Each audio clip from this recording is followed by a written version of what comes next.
Continuando então aqui o nosso estudo dos conectivos, nós estudamos na aula anterior o conectivo OU, né, a disjunção.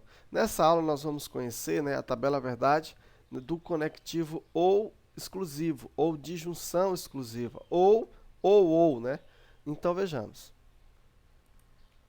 Então aqui nós temos, seja a sentença, ó, ou Pedro vai à praia, ou Maria vai ao cinema.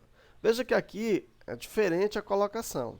No exemplo anterior nós tínhamos Pedro vai à praia ou Maria vai ao cinema. Aqui, você observa que existe uma opção. Ou é uma coisa ou é outra. Mas as duas não podem acontecer.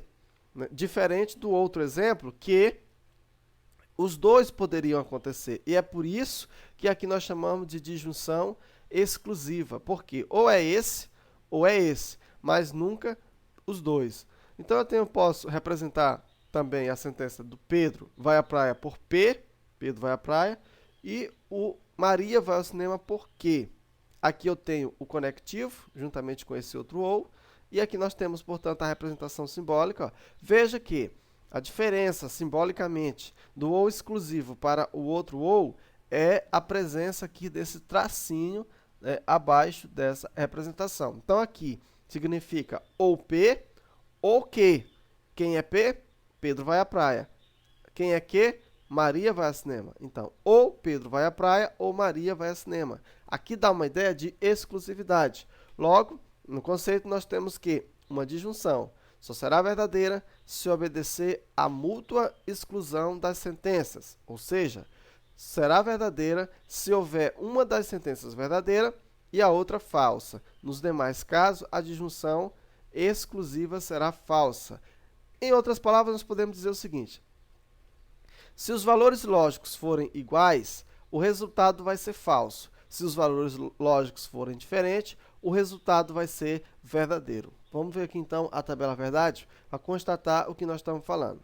Eu digo Pedro vai à praia, eu digo Maria vai ao cinema. Ou Pedro vai à praia, ou Maria vai ao cinema.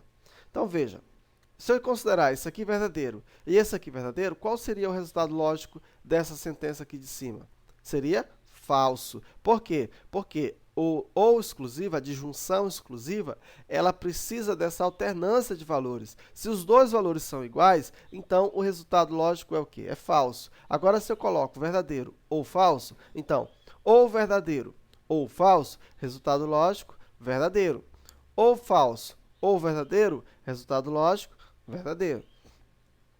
Ou falso, resultado lógico, falso. Então, observa, quando os dois valores lógicos foram iguais no primeiro e no segundo, o resultado foi falso. Quando eles foram alternados, um verdadeiro, o outro falso, ou um falso, o outro verdadeiro, o resultado lógico foi verdadeiro. Ou seja, quando forem iguais, falso, quando forem diferentes, resultado verdadeiro. Então, a tabela verdade vai ficar da seguinte forma: ou verdadeiro, resultado falso. Ou verdadeiro, ou falso, aliás, ou verdadeiro ou falso, resultado lógico, verdadeiro. Ou falso ou verdadeiro, resultado lógico, verdadeiro. Ou falso, resultado lógico, falso. Então, uma disjunção exclusiva só será verdadeira se obedecer à mútua exclusão das sentenças, ou seja, só será verdadeira se houver uma das sentenças verdadeira, aqui ó, uma verdadeira e outra falsa. Nos demais casos, será falsa. Representando isso aqui no diagrama, nós temos aqui ó, um conjunto A e nós temos aqui um conjunto B. Né? E qual é a exclusividade? Então, essa parte aqui, ó, que está achurada, representa para nós, né, o ou exclusivo, a exclusividade. Ok? Então, aqui nós conhecemos mais um conectivo. Na próxima aula, nós vamos conhecer o conectivo mais, digamos assim, complexo, que é a condicional, ok? Um abraço e até lá.